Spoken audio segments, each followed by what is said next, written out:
Hello, my friends, and welcome back. Thank you very much for being with me again today. I've been saying this, and I am saying it, and I will be saying it, all in the continuous, okay? That Blinken is an amateur. An amateur or an, how do you call that? Ideologue that has no ability to negotiate or to be diplomatic whatsoever. I think he's not even at the level of tying, I don't know, let's say Peter Giarto of Hungary's level. I don't think he's proper to even talk to Lavrov or with Dr. Jai Shankar of India. He's an amateur. He's an amateur by his own statements and his own behavior. That's one. The other one is Annalena Baerbock of Germany. Another one used to be Liz Truss of Great Britain. All these are amateurs. And you can't believe it, but it is. I mean, don't talk about the presidents. You're going to get in trouble with that one. So what happened here? It was the G20 summit in India, and Blinken said, I'm not going to talk to Lavrov because Lavrov is going to be, pushed to the side, is going to be isolated. Well, that's one thing that this weasel says and a different thing that he does. So obviously, Blinken asked to talk to Lavrov to set a meeting. It's very unclear how the meeting occurred. I got some reports saying that it just happened on the corridors of the wherever the building, all this summit occurred. Some said it was it, but there was no more than 10 minutes, the whole encounter. It was like an encounter, but not a sit-down meeting. The Americans continue to say that it was a scheduled meeting, but the Russians say it was not a scheduled meeting. He wanted to talk to Lavrov. They spoke with Lavrov 10 minutes, and that was it. Now, obviously, Blinken comes out, and he claims that he did this and he did this, and he tells us how tough he was. And the Russian says, well, there's nothing like that. This is what happened. Now, you believe whomever you want. But this is what these two foreign ministers had to say when they had a conversation in public with the audience. So let's get going to this article, which is from Reuters, but it's via AOL. So, day after meeting, these guys keep saying it's a meeting. Okay, it was a meeting, okay, whatever. It was a meeting because they met. Blinken and Lavrov exchanged diplomatic swipes. Well, I can tell you, I read a little article one time, and obviously Lavrov smacks Blinken over his beak, and I tell you why. Because, history, you're entitled to your own opinions or assessments, if you want, or conclusions if you like to ignore certain things, but you're not entitled to your own facts. So here the problem is like this. The facts exist. They are. We all know them. The problem is they have to be brought back to light. And it seems like Blinken has no chance to point the finger. I mean, not chance. He has no... he's a hypocrite if he points the finger to other countries. Because he... whatever entity he represents, not he per se, but the entity he represents, which is the US government, committed much more BS than the one that they point at, in this case, Russia. And the problem is other countries are afraid to say that, afraid to point things out. So when they are, cornered and they're called names and you don't do this, you don't do this, and don't do this, you don't respect this, you don't respect that, they don't tell them back. Like, for instance, India or China or Russia or Israel, countries that will tell US back, hey, you talking?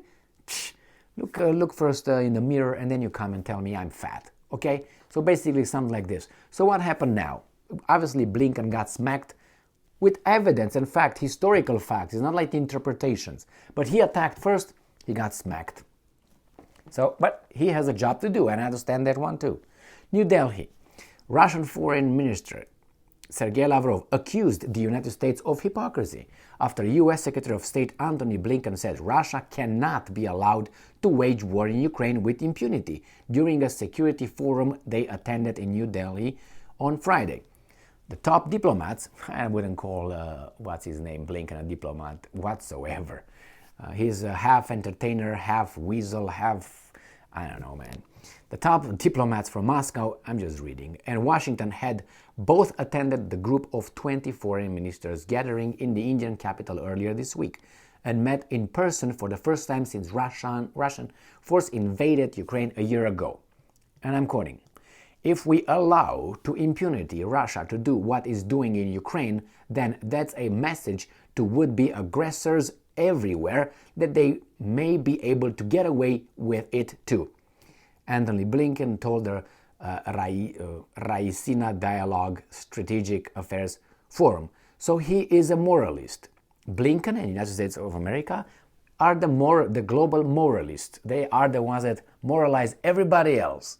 But this is what Lavrov came and said. Speaking at the same Strategic Affairs Forum after Blinken, Lavrov said it was, quote-unquote, double standards to question Russia's action in Ukraine when the United States cited a, and I'm quoting, threat to its national interest, end quote, to justify military intervention in various parts of the world, including the war in Iraq, airstrike on Libya, and the bombing of Yugoslavia during the Kosovo conflict in 1999. All these are facts or not. And again, the US cited threat to its national security. That's exactly what Russia cited in Ukraine. I'm not saying that's good or bad. At least Russia tried to discuss that with the weasels in the West and the United States of America for about 1 or 2 years.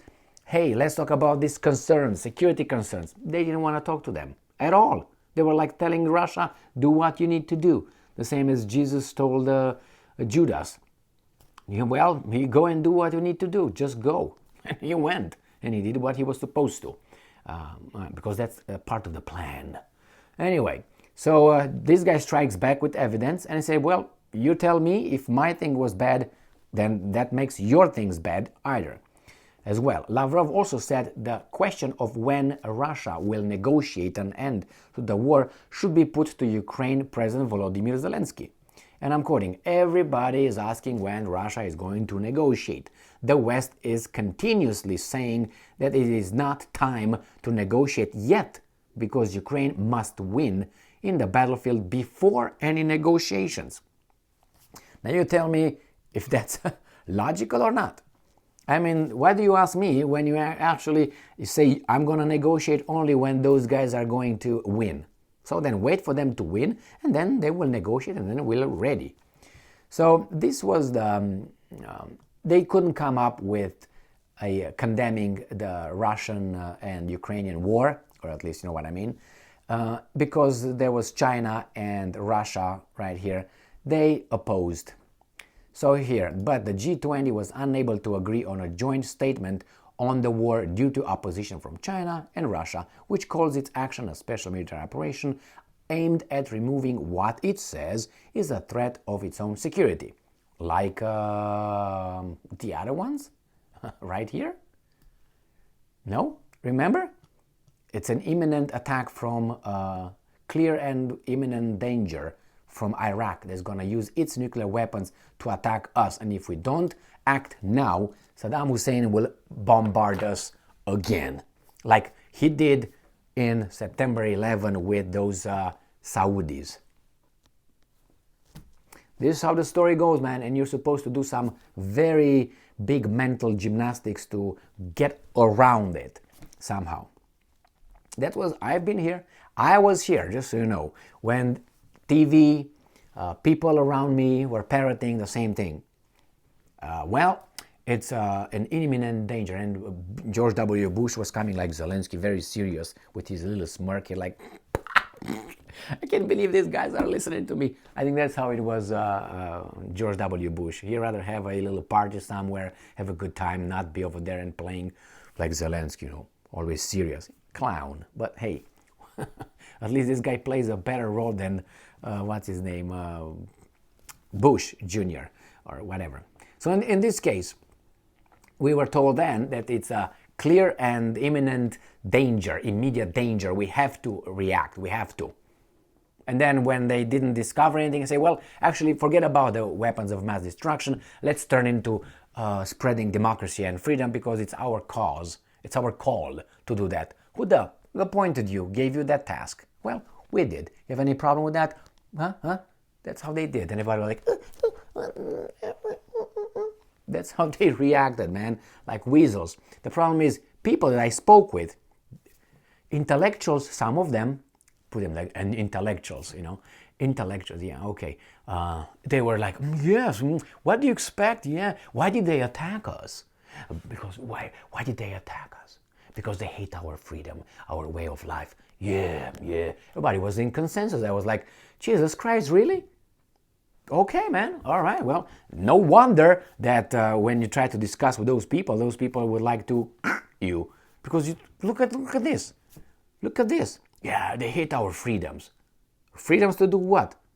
You just go outside and say something that it's really unacceptable and see how much freedom you got. You get kicked out of your freaking job in 3 seconds and a half. And then you don't find a job anymore. Why? Because you're going to need what? 3 references. So do you think the job is going to kick you out, is going to give you any references? Because you said, well, I think those guys are assholes. I think that's a lie. I think that's a pa. What? The emperor has no clothes? What the hell? Shut him up. Too many examples. And I'm not talking about weasels like me, little guys around. I'm talking about people who, positions with authority, that you would think that, they would not fall. Well, a good example, look at this guy that I never had anything for or against, Kanye West. Yeah, right? A billionaire. He said something, good, bad, whatever. This guy said something. What did they do? What did they do to that guy? And you think they can't do anything to you? Just like this, with a little finger. Ping! That's what they do. So yeah, just say something that, it's awful. It's unacceptable. Attack a certain kind of things, and then you see how free you are in your country. So yeah, again, just as I always say, just go to work, come back home, pay your freaking taxes. Otherwise, they're gonna arrest you and get you in jail if you don't pay them eventually. Go and watch the stupid TV with View on, or with Colbert or CNN, other idiots over there. Do that. Drink your beer. Consume. Order on Amazon, yeah, because call the guys or order online to bring the groceries at your house, and that's perfect. And keep. By the way, wear 5 masks too, and 50. All right, you're a-okay, good. And then condemn other people who want to live, not to stay alive. This is the society we live in, and we talk about, Russia, you did this, you did that. When you did, like, behind you, it's a mountain of examples. Blinken, Jesus Christ. And this is our chief negotiator, diplomat. I'm not rooting for Lavrov, but I can't afford being a weasel. I cannot afford. It hurts me to try to pretend. It hurts me a lot. It hurts me. I can't pretend that Lavrov is an idiot and Blinken is a genius when I clearly see it's not the case. Thank you very much for being with me again today. Stay strong, stay smart, look for the truth, and be just.